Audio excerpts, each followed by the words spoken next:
So in this video I'm going to show you all some tips or some tricks that can really help you with your tension. I'm also going to demonstrate how to both carry floats as well as catch floats. So I'm at the beginning of a new round and I've got my needles, all my needles on here. And so I'm getting ready to work with my 40-inch needle, which again shares or is divided between two of the 6 sides of my hexagon. So this is side 6 and then this is side 1. So we're actually at the beginning. Now, as I mentioned before you start, you want to make a loop. So all you do is you pull out your working needle, like so. And then now we're ready to create our loop. So to get your loop in position, because I always like to have my loop on my left side, so it stays clear of the work in motion that I'll be doing, or the stabbing motion with my right hand. So when it comes to two-handed knitting, I do it a little differently than most folks. So let me go ahead and put on my stitch marker here. But when you do two-handed knitting, typically you're in this position here. So you're doing both Continental and English. Now typically when people knit, they create the tension with their pointer fingers like this, and they maintain that the entire duration of knitting. Now, one of the things that I've discovered is when you do that, that actually contributes to a tight float, whether you're carrying or actually catching. So instead of creating this tension, I'm going to relax it. And the way that I relax it is with my left hand, I put my 4 fingers under my work, or to the wrong side of my work, and then I bring my thumb down across, and I'm kind of holding my left knitting needle kind of overhand. So if you think of, how people eat with the utensil, you've got this, and then you've got this. So this is overhand. Okay, so when you are holding like this, and so we're going to go ahead and knit in pattern. So the first stitch is going to be a make one towards, and again you can create your tension by eyeballing it, because we are on a corner, and then we're going to knit 2 in our background color.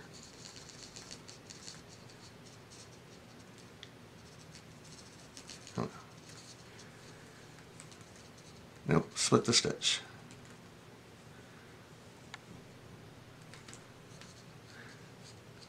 Okay, and the next 3 stitches are going to be in the main color. Now, if you notice what I'm doing, I'm putting the working yarn onto the needle, or around it, versus catching it with my right needle. So I'm doing all of the work by just lifting that working yarn up, putting it around the needle, and then bringing it through. And again, this helps when it comes to tension.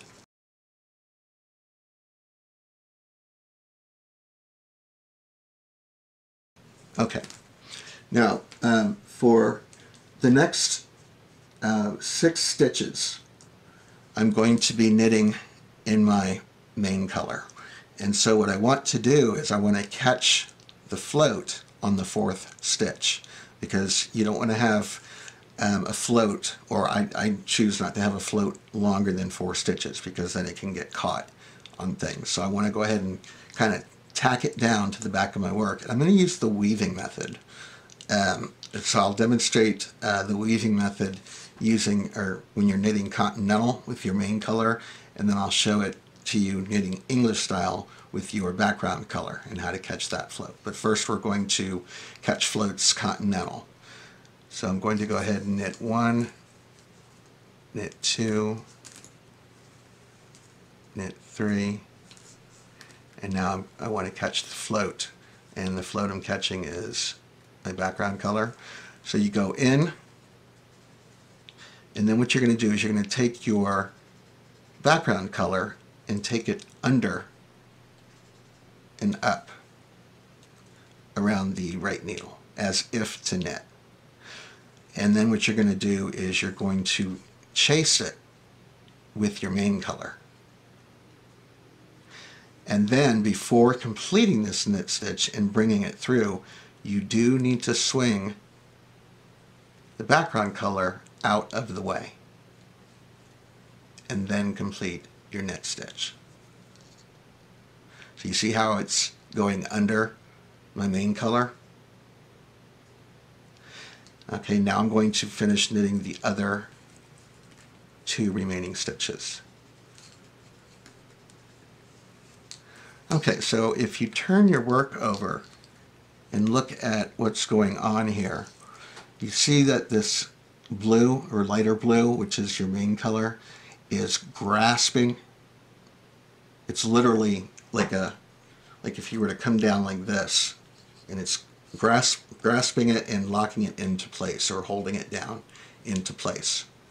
So we have effectively caught that float. And if you notice, our yarns are still in the correct position. This one's on the right, this one's on the left, and if you notice, they didn't twist. So now I don't have to stop after doing this so many times and untwisting my 2 working yarns. So that's one of the reasons why I really do prefer using the weaving method. Alright, so now we're going to knit 4 in our background color. 1, 2, 3, 4. Okay, now we're coming up to, we're going to do another 6 stitches in our main color. So stitch 1, stitch 2, stitch 3.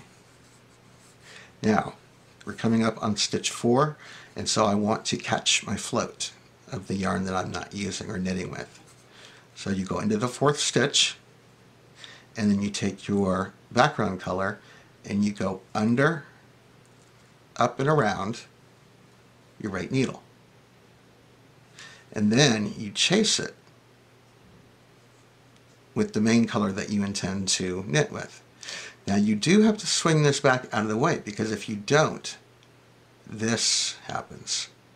And now I've just, in effect, I've actually increased my stitches. And so we don't want to do that. So first you must swing out of the way and then complete your stitch. So that's 4 and 5 and 6. Okay, and again on the back you can see how stitch number 4 caught that float, and it's holding it down to the back of your work. So that is how you catch floats Continental.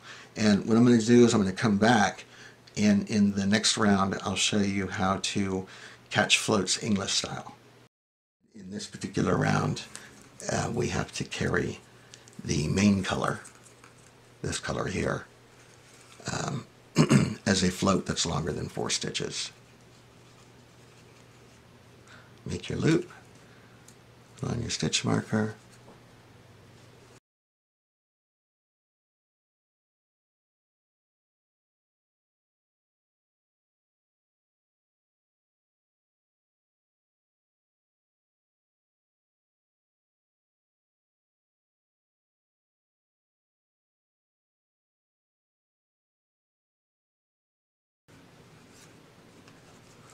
Okay, so this time we're getting ready to knit 6 stitches in a row with our background color. And so what we need to do in that instance is we need to catch the long float that would be created with this main color. So in essence you are catching a float English style. So I'll show that to you. That's 2, 3. Now, this is the 4th stitch that I need to catch my float on. So you go in as if to knit, take the main color and drape it over the top of the right needle. And then with your working yarn here, go in as if to knit, go under and around. But before you pull this background color through the knit stitch, you need to swing the main color out of the way. 5, 6. So as you can see, you see how the float goes underneath that fourth stitch and it's coming out the other side. So it's pressed or caught between the, or on the back of your work.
Okay, so again, we've got 6 stitches in a row with our background color.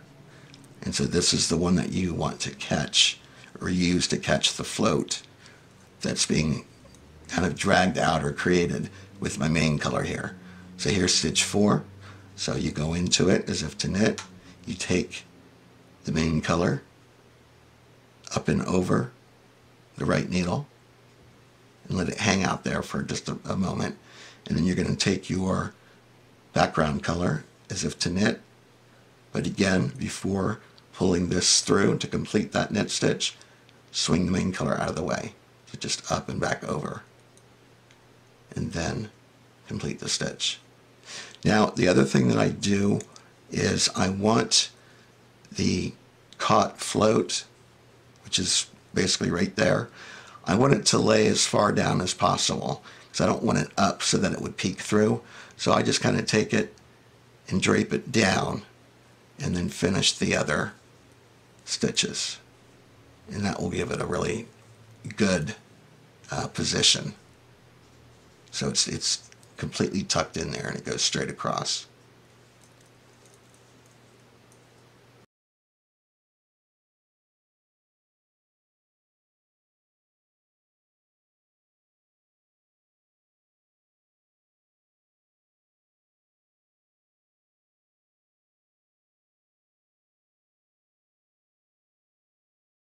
So those are some tips on two-handed knitting, as well as showing you how to carry and catch floats. So you see how nice the floats are, and they go straight across. And because of that, you can actually kind of discern an image or a false image of actually the design that's on the front. That's kind of what's cool about it too. But your floats are loose. They're not overly loose so that you catch them on anything. You keep your floats no longer than 4 stitches in a row, so catch them at the 4th stitch. Now, with regard to odd number stitches that run in a row, for example 5, what I do in that is I catch my float directly dead center. So I would knit 2, catch the float, knit 2. That's 5. Same thing with 7 stitches in a row. I would knit 3, on the 4th stitch, catch the float, and then knit 3. So that's all 7. So it's your odd numbers are easier to kind of get dead in the middle like that. But for your even numbers, When you get to 6 stitches or greater, just catch it after 4. That's kind of a nice way to do that. Okay, and one final thing I wanted to talk about with regard to floats in carrying and catching is a concept referred to as yarn dominance.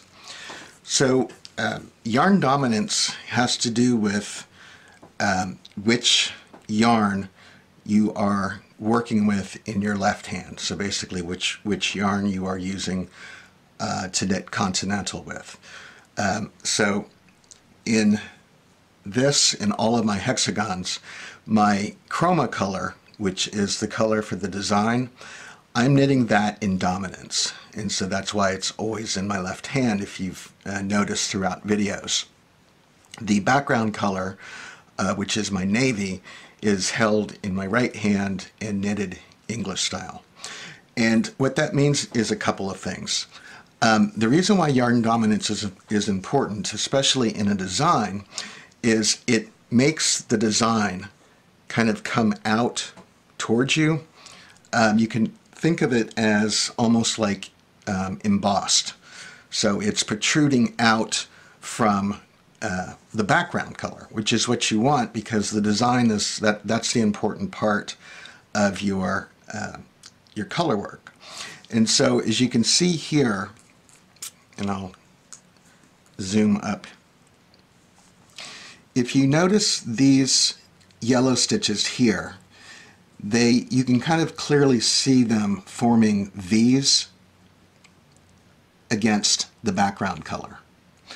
Now, if I were to switch my 2 yarns and knit with my background color held in dominance, then instead of seeing these V's in yellow, you would actually see the V's in black. And of course, as you notice, when the V's, you can't really see the V's of the black, only the V's of the yellow.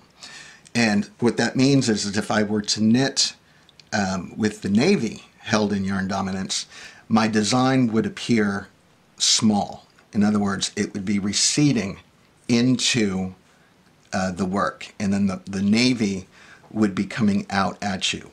And you don't want that in your design. You want your design to be front and center. And that's also especially important because many of the designs often have a single stitch in the particular design, like in a particular round. And if you don't knit in the, or holding your chroma color in dominance, that one single stitch would actually potentially disappear and would go into the work. And the reason for that is has to do with the floats. And so the floats are just slightly longer for your dominant yarn. And what that allows is it allows more of that particular stitch to come out against the background. Now, if we turn our work over, the floats, what you'll notice is they're all going in straight lines. And if you look even closer, what you will notice is for any round, the navy float is always on top of the yellow float. And you can see that here up against the needle.